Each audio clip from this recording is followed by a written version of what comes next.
If you don't know me, my name is Darren Gertis. I'm a professor. I'm a management professor who built leadership programs, and I got fascinated by what Zelensky was doing in Ukraine, and so I've been daily tracking what's going on in Ukraine, and I'm fascinated by the dynamics here. So I cover daily events, and then in the daily events, I try to focus on something important, like try to highlight something to pull things out. So here are some of the daily events. So for example, it's fascinating to see that the Russians have made so little progress in Donbass. And now, this is not the main story. The main story is propaganda, so stay with me. But they've made so little progress in Donbass, and the UK Ministry of Defense is highlighting this. In over the weekend, Russia has continued to focus their efforts on reinforcing defenses in southern Ukraine. Despite the shift, Russia has maintained attacks in Ukrainian positions in Donetsk. That's Donbass. Okay, so the idea here is the Russians can't give up the east, but they have to refortify the south. So I'm just finding this dynamic, like what's going on in the Russian military, where they're going, yeah, we can do both at the same time. No, you really can't. You really can't press that advantage in the east if you're reinforcing in Kherson. Over the past 30 days, Russia's assault toward the town of Bakhmut has been its most successful access. However, Russia's only managed to advance about 10 kilometers during this time. It's about 6 tenths to 1 mile for a kilometer, so you can do the math very easily. It's not very much progress. In other Donbas sectors where Russia was attempting to break through, its forces have not gained more than 3 kilometers during this 30-day period, almost certainly significantly less than planned. So that's what's happening in the east of the country, where all the action has been until about a month ago. And then Zelensky announced a campaign to retake the south, and so they've shifted their forces there, and Russia's shifting their forces there, and that's what's going on militarily. Now, at the same time, yesterday, or actually today, explosions hit in the military airport in Russia, Ukraine's Russia-annexed Crimea, killing one person. This is Radio Free Europe. The explosions hit a military airport near the village of Novfedorokhiva. Now, I'm not Ukrainian, don't claim to be, have no ties to Ukraine. I'm just an observer. I can't pronounce some things sometimes. Please forgive me. The Russian Defense Ministry said in a statement earlier that the detonation of the device of aviation ammunition caused explosions without clarifying who or what triggered the blast. They implied that the airfield was not targeted. The airfield probably was targeted. The Russians tend to lie about stuff. Um, but we don't know who it is. So far, Ukrainian Defense Ministry said it did not know what caused the explosions. But the Russians may use this incident as propaganda. It could be a false flag. It could be somebody in Crimea that did this, like what happened with the parade 2 weeks ago, where somebody had a drone attack on the parade. And it wasn't the Ukrainian military, apparently. Now, this is the Institute for the Study of War, and their assessment of this. Russian and Ukrainian sources reported a series of large explosions deep within Russian-occupied Kherson Oblast and Crimea, but Ukrainian officials have not claimed responsibility for them at the time of this publication. Now, the Russian Defense Ministry claimed that several aircraft munitions detonated in the storage areas of the airbase due to poor fire protocol, rejecting reports that Ukrainian strikes or sabotage at the military facility caused the explosions. My guess is it would be sabotage. They go on and say the Kremlin has little incentive to accuse Ukraine of conducting strikes that cause damage, since such strikes would demonstrate ineffectiveness of Russian air defense systems. Now, with that, there's another article today talking about exactly that. The Pentagon, this is a CNN report, Pentagon acknowledges sending previously undisclosed anti-aircraft or anti-radar missiles to Ukraine. Pentagon announced Monday, that was just yesterday, that or the day before, no, yesterday, that it sent anti-radar missiles for Ukraine to aircraft to target Russian radar systems. That's so that they can have air, superiority. They sent AGM-88 high-speed anti-radiation missiles. They're called HARMs, and HARMs have a range in excess of 30 miles, and so they can take out these radar systems so that it makes it more difficult for them to target. Okay, so that's what's going on there. Now, uh, one weird piece of news, and then I'm going to talk about the main event here.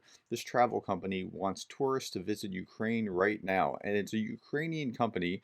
It's a platform, called Visit Ukraine Today. Last month, they launched guided day tours of the so-called brave cities that have defied and continue to resist Russian invaders. Often, travelers look at how the country is living amid the conflict. I have mixed emotions about this. Let me just read this and then we'll talk about it. Despite the international alerts warning against travel to Ukraine, the company says it so far sold 150 tickets, receiving 1.5 million hits a month, up 50% from pre-invasion numbers. It says anyone signing up for the tours can expect walks among bomb debris, ruined buildings, cathedrals, and stadiums, as well as burned out military hardware, plus a regular wail of air sirens. Landmines are also a risk. So, Visit Ukraine's founder said that it's not the same as dark tourism. The tours represent a chance for Ukraine to highlight its citizen spirit of defiance, as well as showing the outside world that life goes on even in a war. Now, I've been tracking what's going on in Ukraine for a long time, and I would love to be able to see. I know the geography of Ukraine at this point better than I know the geography of my own state in the United States, just because I've been tracking so much of what's been going on. Now is not the appropriate time to visit, but after we win and after the war is over, we will invite people to visit Ukraine, said the chairperson for the State Agency for Tourism. And she's probably right. You don't want to have extra complications in the middle of a war. It's like there's something very weird about visiting something like that. Like, I mean, it would be amazing to see firsthand. I think this is the mall.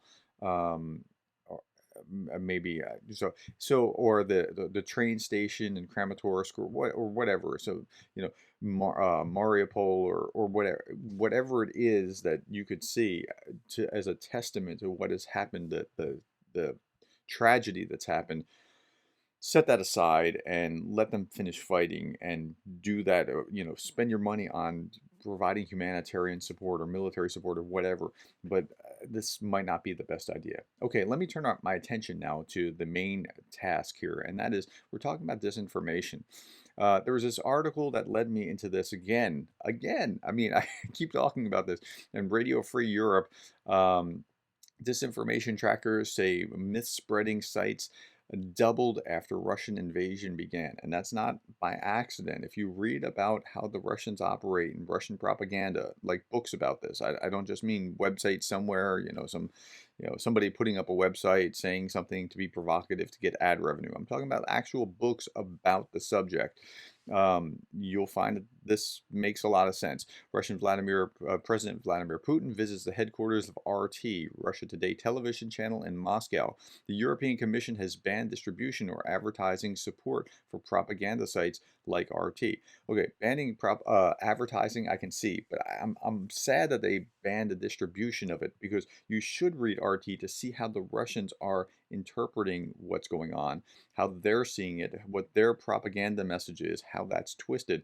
And I would urge you to actually see it just to see, like, here's what the Western press says about this disaster or this attack or whatever, and then see the Russians just lie about it. Like, you can see with your own eyes the Western press triangulating from all, like, free press triangulating from all different positions, saying this is what happened, this is what happened, this is what happened, and then see RT say, no, we didn't do that.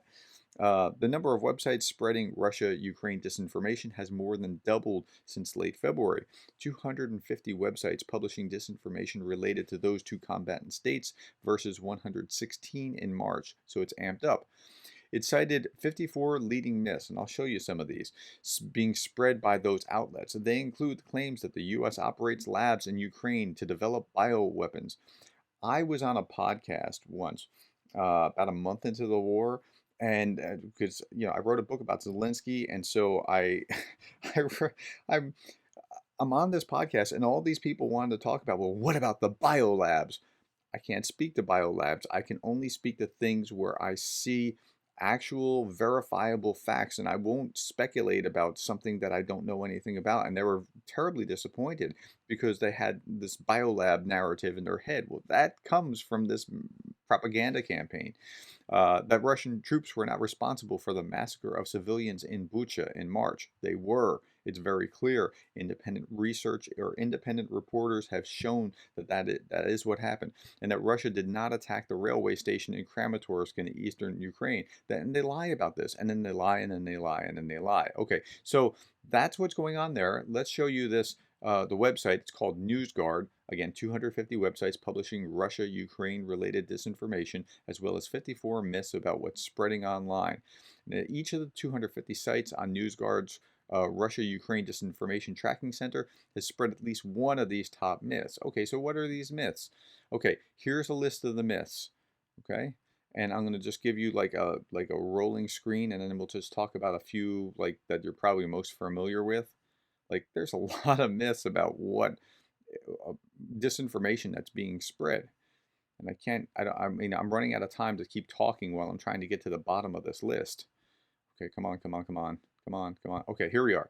So, first myth, Russian-speaking residents in Donbass have been subjected to genocide. No, they weren't. Now, they were at each other, just like, kind of like Ireland and England were at one point, but not genocide. The West staged a coup to overthrow the pro-Russian Ukrainian government. You'll see that in one of the articles I'm about to show you just now. I mean, they just repeated that. Nazism is rampant in the Ukrainian politics and society, supported by the authorities in Kyiv. There's this fascinating New York Times bit where they showed like when did the media start talking about Nazism in Ukraine, and there was like nothing, and then it spiked, and it's really a fascinating thing. The U.S. and the U.K. sent outdated and obsolete weapons to Ukraine. Ukrainian forces bombed a kindergarten in Luhansk in February. Polish-speaking saboteurs attempted to bomb a chlorine plant in Donbass. Okay, and so some of these will get, or Crimea joined Russia legally. Sure, they did. With a 97% vote, when you're occupying it and you can't, like, real people can't inspect what's going on. Okay, so anyway, so let's keep going. So we're going to look at RT. Now this is the RT NewsGuard nutrition label, which shows like, hey, here's what journalists are supposed to be. You got a best score as 100. Here's RT. Does not repeatedly publish false content. No. Gathers and presents information responsibly. No. Regularly corrects or clarifies errors. No. Handles differences between news and opinion responsibly. No. Avoids deceptive headlines. No. The website does disclose ownership and financing. Ding. Okay. Clearly labels advertising? No. Reveals who's in charge and including any possible conflicts of interest? Yes, it's state run, and we know that. Okay. And the site provides names of content creators along with their contact or biographical information? No. So it's got a 12.5 out of 100. So let's look at some RT, and we'll look at one Pravda and one RT, two RTs. So here's RT's today. Zelensky using Hitler's playbook, says the former Russian president. By the way, this guy is the chief, like, he's more of a spreader of propaganda than Putin. The stuff that this guy says will just, it'll curl your hair. Okay. This is former President Dmitry Medvedev. He said Ukrainian President Vladimir Zelensky wants the West to seek inspiration from German Nazi leader Adolf Hitler, former Russian president said on Tuesday. NATO-backed leaders have called for all Russians, regardless of their, the NATO-backed leader has called for all Russians, regardless of their leanings or circumstances, to be deported from Western countries. Okay, he did do that. He called for their deportation. Adolf Hitler tried to implement such ideas about an entire people. Any more questions about the nature of Ukrainian authorities? Yes. Did he call for them all to be killed or, sent to gas chambers or worked to death? Or he didn't do that. He called for them to be removed, like sanction even people traveling who are Russian, sanction them. He didn't say kill them. It's very different, but you wouldn't get that impression from this article. Nazi Germany's extermination of undesirable groups of people, including Jews, Roma, LGBT, disabled individuals, and communists, was among the most extreme examples of collective punishment in history. Now they're going to link that collective punishment below again. The proposed expulsions should apply to even opponents of the Russian government, Zelensky said. That's collective punishment. The whole population can't be held responsible, can it? It can. The population picked this government, and they're not fighting it, not arguing with it, not shouting at it, the Ukrainian president was quoted as saying. See how collective punishment here with the Nazis is linked to collective punishment here?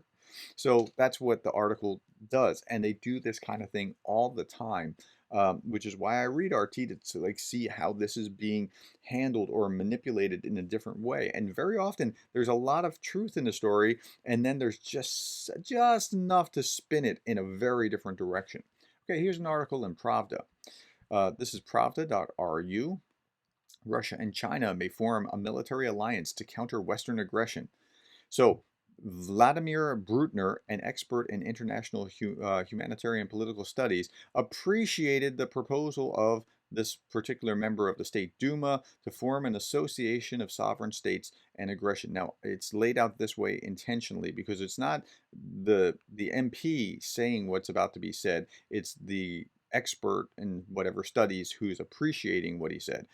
According to the expert, that's not the MP. The Third World War, in the broadest sense of the word, has been going on for a long time already. And then they quote him. Okay. And then he quote him again. The specialist added, if Russia wins, the issue of a military alliance between Russia and China will be a matter of time. If our country loses, then Beijing is unlikely to conclude such an agreement with us, he said. But then they're quoting down here the member of the State Duma from Crimea, advocated the creation of a military and economic bloc that could contain NATO. I consider it expedient to revisit the collective system of voluntary association of sovereign states that would be capable of showing effective resistance to Western expansion. Well, the Western expansion, if you go back historically, started because of Eastern expansion. So it was Russia gobbling up Eastern Europe and NATO becoming a bloc that was thwarting that. So, anyway, it, it's complicated and convoluted, and it shows only one side of the story, and it's very propaganda value to kind of reinforce these particular messages that the Russians want to keep reinforcing. Okay, here's RT again, and this one, as the tide turns in Ukraine, is the president, U.S. preparing to throw Zelensky under the bus? Okay. Now, again, many of these are not like, here's what happened in Ukraine, like I started with. Here's the events that happened today, and here's some analysis about it, but it's more speculation. In a display of support, the U.S. has protected Ukrainian President Vladimir Zelensky from any criticism since the Russia attacked in Ukraine in February. As it becomes evident that the war has become lost, well, that's a given assumption that the Russians have that the West does not share. But let's say someone will have to take the fall, and it appears Washington is preparing to throw the leader in Kyiv to the wolves. The U.S. proxy war against Russia was beneficial for Washington as long as there was a stalemate that was draining Moscow's military, economic, and human resources, even threatening to demote Russia from the rank of a great power. Russia is not a great power. Russia is a second tier power, but it is not a great power. The Soviet Union was a great power. Russia is about a third of that. And so it kind of has this inferiority complex about like, but we're really one of these powers, not one of these. And they talk about this a lot in RT. It's really interesting.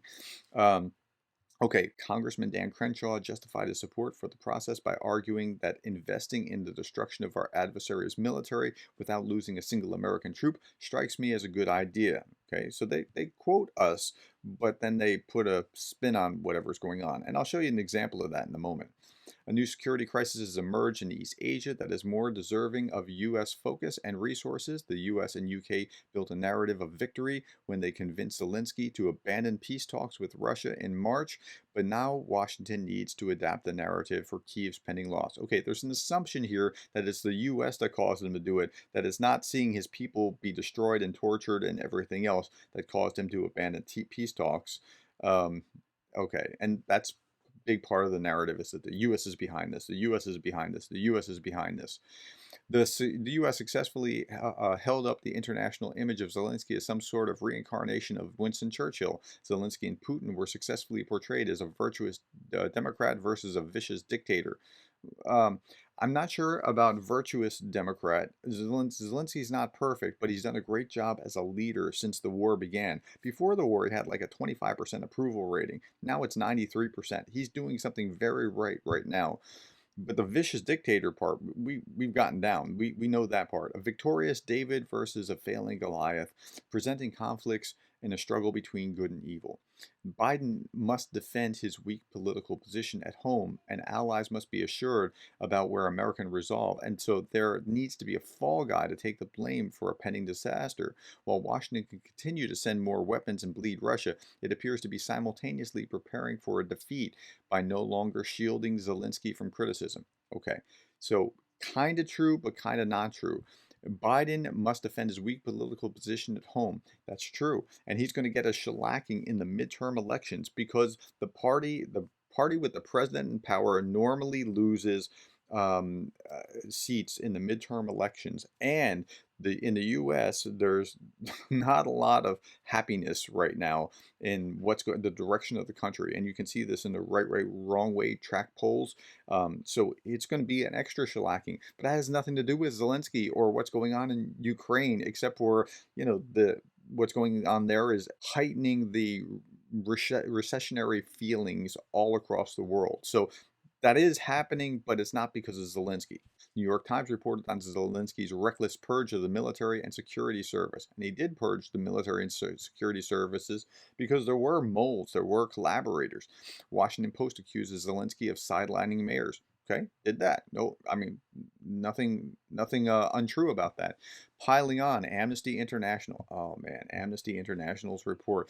The RT, and I showed this over the last few days, RT has gotten more mileage out of that Amnesty International report. Even talking about their apology, they got mileage out of propaganda value out of the way that they spun that. And you can go back and see the bias from Amnesty International, the bias to report and what was going on here. It's just it's really something. Okay, so piling on, Amnesty International thereafter reported that Ukraine has been breaking the rules of war and international humanitarian law by establishing military positions in heavily populated residential areas, schools, and hospitals. Yes, empty schools, not with children.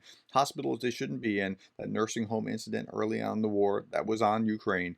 But look, even here, they're getting propaganda value out of that Amnesty International report, not telling the whole story. Okay, so the Biden narrative will be, and now he's quoting, and so I went to find the quote.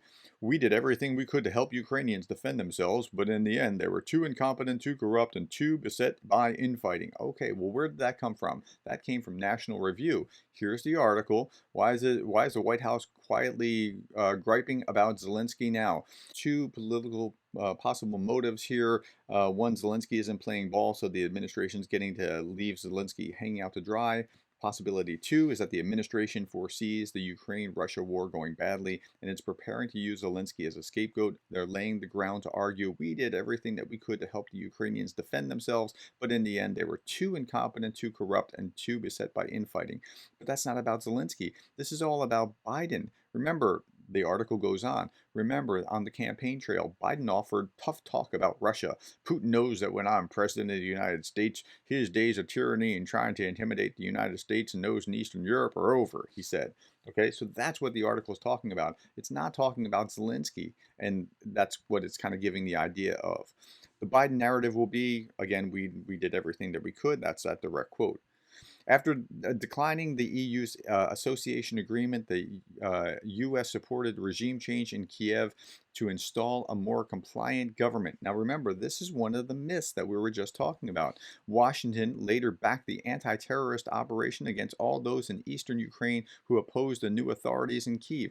Look, this was the early myths from 2014 that it was the U.S. behind it. So this is RT, and this is how RT does propaganda. And so hopefully all that gives you a broader understanding of how Russian propaganda works, the myths that are involved, and there's a lot of myths involved, and just what you need to do to be discerning so that when you're seeing things on Facebook or social media or YouTube, you're not suckered in by all the lies that are out there on RT. All right. Thank you for your time. I do these daily. If you're still watching, please hit subscribe and thank you for coming. I'll be back tomorrow.